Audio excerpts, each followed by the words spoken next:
Hello, Sociology of Sexuality students. Welcome to the Unit 2 overview for our class.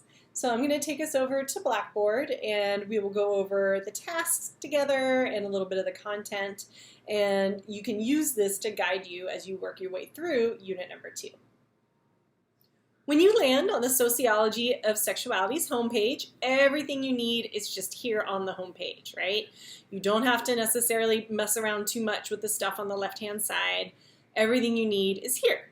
You have the syllabus, you have the intro to the class and intro to the syllabus videos in case you need that reminder during, now that we're entering week 3 and 4. Do you need to reach out to me? Please do. I love to hear from you. You've already completed unit number 1, and now you're getting into unit number 2. Unit number 2 runs from September 9th through the 17th, and really is a chance for you to read about and then think about, how do you know your own gender? How do you know your own sexuality? How do you know these things? So you click here to get into the unit. Just like our previous unit, you will have your tasks here. It's task 1 through 6. This video will actually be here. This is the old one from last year, last semester. And so, you'll watch this video. This video is your first task, right? I say the theme of this unit is get ready to unlearn everything you thought you knew about sexuality, right?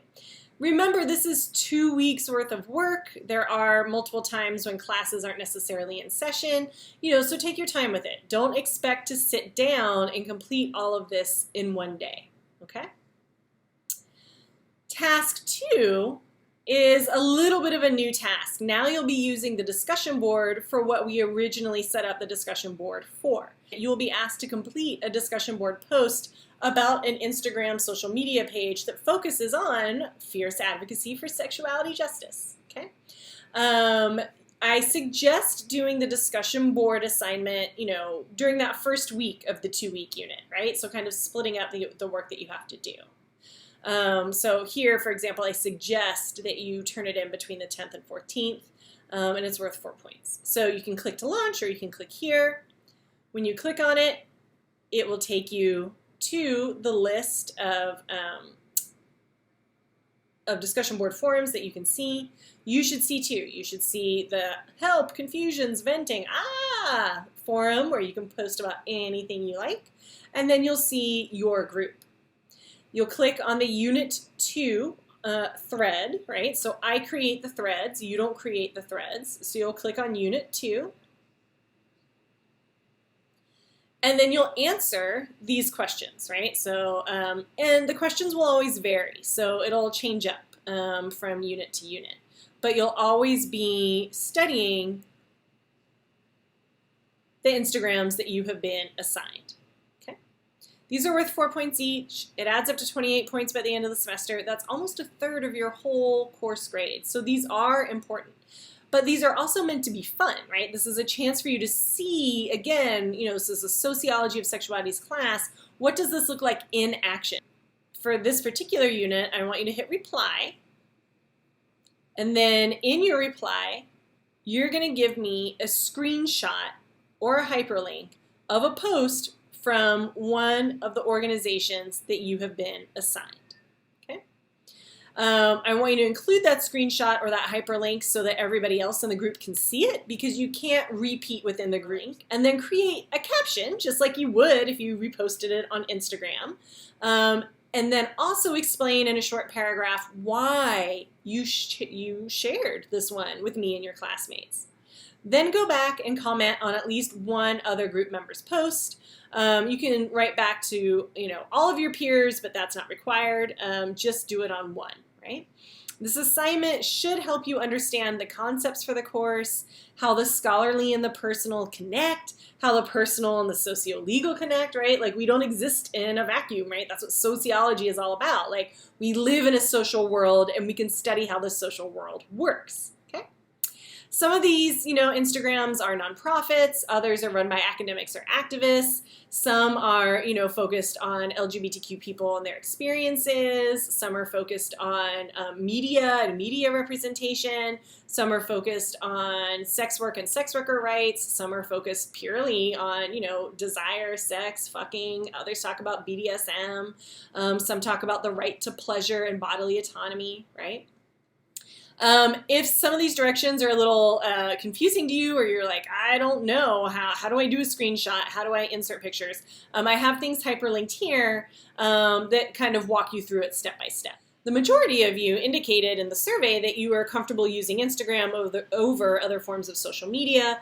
However, if you personally were not one of those people and you feel more comfortable with Twitter or Facebook, you can feel free to substitute that organization's social media, platform for this particular assignment. You will answer these questions here, answering, and then you will come here and you will hit submit. I list the Instagrams here. The Instagrams are also listed. If you go to the beginning page for the discussion board, you'll also see them here, right? So make sure you're checking out what everybody else is doing. But that's why there's, usually 5 or 6 options for each group, and obviously within each one, right? So and you can play around. It's not like one person has to do one archives and another person has to study the queer march. No, you're all studying all of them, right? Maybe one resonates with you more than the other, and that's okay. Maybe you decide to stick with one for the full semester. That's okay, right? It really is just options where hopefully you will learn from each other. And I will be popping into these as well, not only to grade them, but to, comment as well. The second task then is completing that discussion board post on one of the Fierce Advocacy for Sexuality Justice, social medias, one of the Instagrams, right? Then task 3 is read, watch, hear, right? Oops, I haven't fixed that yet. This was from last year. It was around Valentine's Day. In general, feminist scholars and sociologists study how sexuality and gender are socially constructed norms and ideas. We tend to assume that we are born this way. That, these feelings, right? We have these innate feelings, right? Yeah, especially once puberty kicks in. That's when we start really feeling those feelings. So society says that gender is a binary, that there is man and woman, all right? And that they are 2 separate entities. And, the sort of assumption around sexual identity is that everybody is straight until proven otherwise, right? So even if, say, in certain families or certain, communities, folks are, say, more open-minded, right, to LGBTQ youth and to LGBTQ people, there's still an assumption that you're straight until proven otherwise, right? So until you come out, until people might be like, oh, well, that person dresses a certain way or speaks a certain way. These really stereotypical ways that we might try to ascertain someone's sexual identity or their gender identity even. And so we still live in a society that is very heteronormative, that heterosexuality is the norm, right? So unless I come to class and I got my, giant, rainbow flag dress on and I'm just like, hello, I'm your teacher and I am bisexual, that obviously then is clear, right? But a lot of times, people make assumptions about other people's sexual identities or gender identities that aren't necessarily true. And the labels and boxes that we have available to us, man, woman, straight, gay, really are very limiting and don't actually reflect the huge diversity of people that exist in the world today.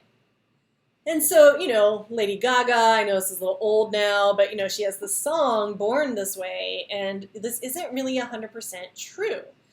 Yes, biologically, there's a lot going on, but biologically there's way more going on. We know that sexual identity is way, way, way more diverse than straightness or just straight and gay. I want to be clear, yes, we have feelings, and those feelings are innate. They are in us, right? So we feel romantic, or we have sexual desires, or we feel attractions. Or sometimes we don't feel attractions, or we don't feel desires, or we only feel attractions and desires maybe based on connection or intellectual vibing rather than, say, physicality, right? These things are just way, way, way more diverse than what we are taught. And there's no biological marker of sexual identity, sexual desire, or sexual expression, right? Have you ever been asked to reflect on your own gender identity, your own expression of gender, your sexual identity and expression? Has anybody ever questioned you about your gender or sexuality and been like, nah, you say you're a woman, but I don't actually believe you. You're not a woman, right? You're a man.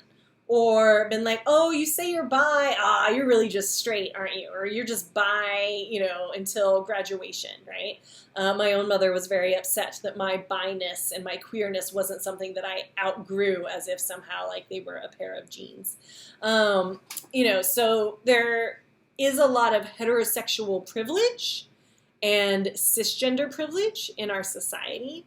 And I'm going to spend this unit walking you through and providing you with readings and exercises to help you kind of question that. So to start off this task, I'm asking you to explore the gender unicorn and create your own gender unicorn. So the gender unicorn is fun. The gender unicorn, this is the interactive one, asks you to think about and reflect on your own gender identity, your own gender expression as separate from your gender identity, thinking about, if you even know, the sex that you were assigned at birth, because sex is assigned at birth. Literally, a doctor looks at a baby's genitals and goes, that's a boy or that's a girl, right? In about 1 in 100 to 1 in 1,000, it's a little unclear sometimes, the numbers, but with regularity, doctors look at a baby's genitals and goes, I don't know, right? So, again, that sex assigned at birth is based off of a quick glance at baby's genitals. It may not actually reflect your gender identity and gender expression as you grow older, as a child, as a teenager, as a young person, as, somebody who's moving into their late 20s or 30s. Your gender identity in your 20s might be different than your gender identity in your 50s. This also asks you to then break down who you're physically attracted to and emotionally attracted to. So instead of asking for sexual identity, they're actually breaking it down into emotional attraction and physical attraction. If you come back over here to task 3, you'll see that you can read about the gender unicorn here, and I actually encourage you to do that so you can see and learn a little bit more about why they created the gender unicorn. You can see they have it in a bunch of different languages too, but it also has the definitions down here, right? Everyone has a gender identity. What happens is that for trans people, the sex that they were assigned at birth didn't match with their own internal sense of gender identity. Okay. Again, sex assigned at birth, it's a classification. If that sex assigned at birth is hard to do, then they'll get into other aspects of what we consider markers of sex. Here you can see this also gets confusing because this says gender, this says gender, this says sex, but it's not sexual identity. That's actually about gender, right? So some people will say that gender is the social manifestation of your biological sex. Other people say, they call bullshit on that. I will curse on occasion. So some people will call bullshit on that and say, it's really your gender that's assigned at birth because it's done so quickly. And as they say, it's important that you don't use sex because of the vagueness of the definition of quote unquote sex as a stand-in for gender, right? And how that gets used in really transphobic ways, right? Chromosomes do not determine genitalia, sex, or gender, right? And then it goes through the physical attraction and emotional attraction, right? So they call this sexual orientation. I would actually argue that these together make up this idea of sexual identity. So you go over here and you play with this. For me, my gender identity, I'm fairly femme. I've been, I kind of go up and down on this. I think my 20s, I had a bit more of a masculine sense of self. So I kind of like to leave these sort of up here, right? Because I don't feel like I fit, like, I just don't identify that way. Like, I'm not like 100% a woman. My gender expression, I'd say is pretty femme. I like to be pretty femme, but I also like to play with it quite a bit too, right? Sometimes that gets a little masked, but really it's just like playing with gender and gender expression. I was assigned female at birth, but as you can see, that doesn't necessarily directly correlate with my gender identity and gender expression. I would say for physical attraction, women more so, men, they're up there. Other genders for sure. My emotional attraction, definitely women. Men are way down here. Other genders, up in here too, right? And so this is, what I would say combines into a sexual identity that I call being bisexual and queer. Queerly bisexual, bisexually queer. But for everyone, it's going to be different, right? So play with your gender unicorn. Take a screenshot of your gender unicorn to share in the discussion board or to share at a later point. Now, say you're feeling really uncertain or confused about some of these words, right? Do you want to hear people play with pronouns in action? Do you want to learn more about going beyond the gender binary to understand the diversity of gender, right? So this is actually from the LGBT Center of New York City. It's called Transgender Basics. It's actually a video that was created for service providers, people who are in social work or the medical care field, or I would argue in many of the social services that some of you are going to be going into or are already working in, like working with youth, working within the criminal justice system. What's interesting is that this video is old. It's about 10 years old now. You will notice a very young Laverne Cox before she got famous for being on Orange is the New Black. You'll see her in there. So I want you to also reflect on how you think this video holds up or doesn't hold up in terms of, sort of the basics of explaining gender.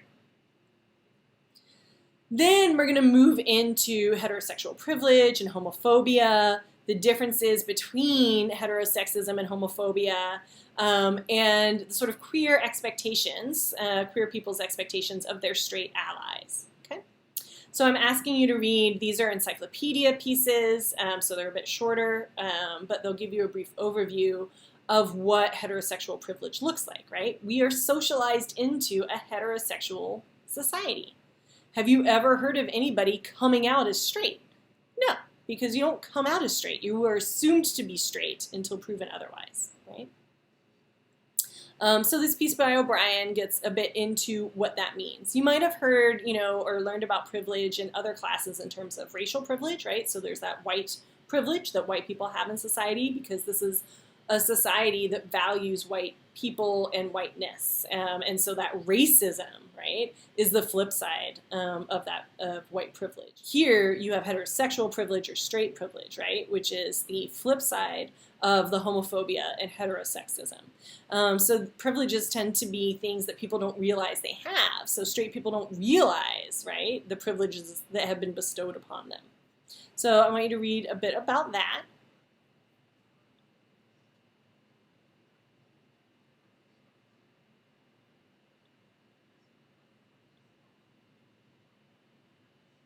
And then I want you to read about these two different terms, and they are different terms. And that's going to be the hard part, is can you figure out how these terms are different, what differentiates them? So homophobia versus heterosexism. Okay. And then finally, post-gay, political, and peace together. This is actually a research article between two academics who were researching LGBTQ college students and asking them what they want of their friends, basically their straight allies. And what's interesting is that not all of them wanted the same things. And so as you read this, right, it is a full-on academic article. You'll get the literature review where they go over what other people have already researched. You'll get to learn, I encourage you to check out those, subheadings. Subheadings are always awesome. Subheadings are an awesome way of understanding main points. This is a research project, so they're telling you how they did it, who they talked to, how they identify, and then, findings. Then you'll get into the findings, right? And you'll see how they organize them into categories, how they label them, how they code them. So they talk about things like post-gay expectations of personalized support, queer blindfolding. You're like, what is that? Don't worry, you'll learn. And then you'll also see political expectations, like affirming support, another subheading, political activism. And then this idea of sort of piecing those together.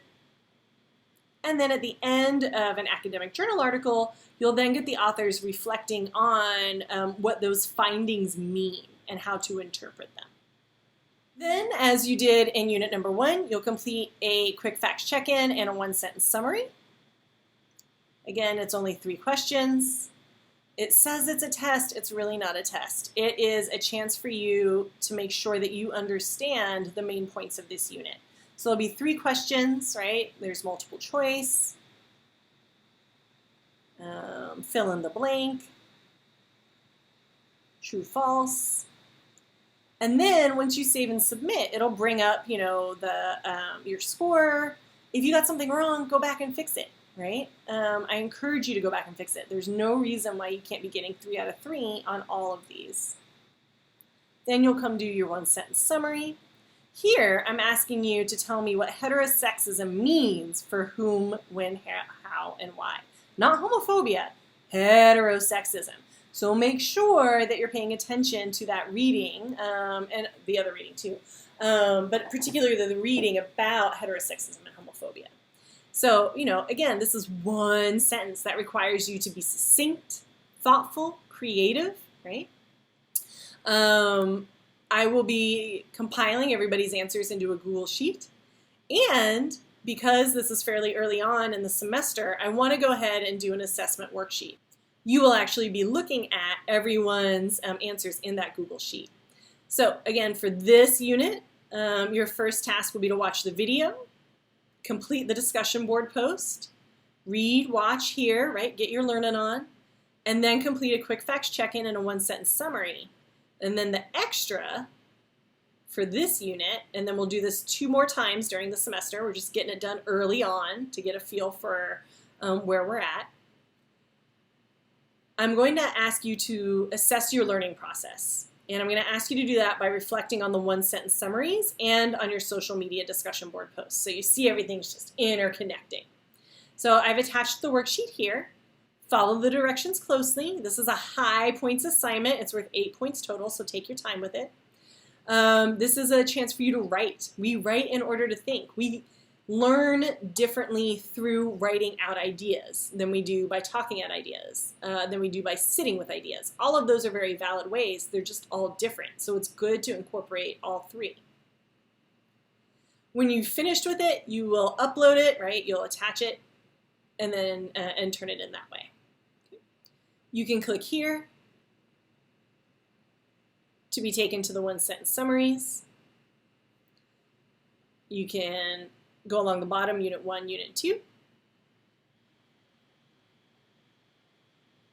And here's the worksheet. And then you open it. So, again, you are completing a 1-sentence summary in each unit, but I want you to see what your peers are writing too. So for part of this learning process, right, I'm asking you to go look through everybody's 1-sentence summaries and then complete these questions here. This isn't due until the 24th, so like into the next unit at midnight. If you need a little extra time, that's fine. There's no penalty for late work. So what I want you to do first is read through everyone's 1-sentence summaries from Unit 1.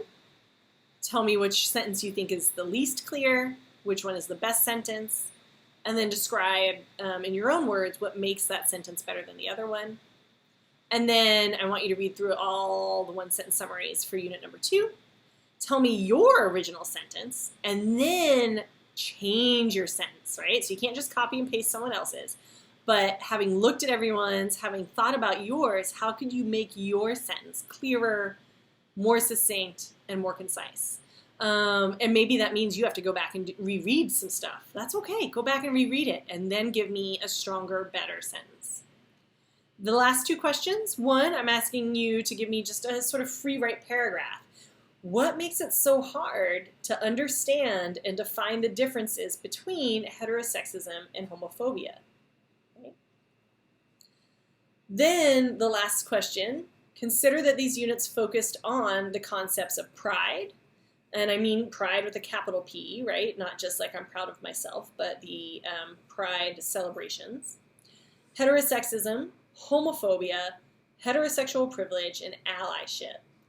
So pick one of those concepts and then go back to your discussion board post and pick one of your posts, find a new one if you're unsatisfied with those, and use that post to help you understand one of these concepts better, right? So perhaps that post is a good example of heterosexism, or perhaps that post is a critique of pride, right? Like if you're studying the Queer March. Perhaps that post is about being an ally or being an accomplice, right?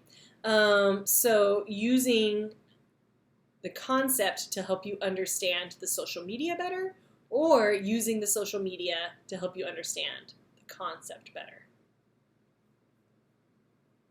And once you're done, browse, attach, and submit. You can also see unit number 2 here on the syllabus. If it helps you to see it this way, right? Sometimes it's a little bit more helpful to see it all summarized, and a lot of it is also already hyperlinked here. And you'll see that that one sentence summary assessment, that worksheet, that extra piece of work, isn't due until the 24th. So it's not due until, right, we get into the next unit. So you have some time on that. Okay, that is it for unit number 2. Again, 6 tasks, multiple assignments, multiple readings, multiple things to do, right? It's a 2-week unit, so don't try to get it all done in one day. It's just not possible, right? Please, please, please reach out to me with any questions at all. I am here to help. You can email me, you can text me, you can reach out to me on Remind. If you want to set up a time to speak, right, like via Skype or Zoom or on the phone, we can do that as well. I am here to support you in our asynchronous class to make sure that you have a successful experience. So thank you for watching, and I will see you online.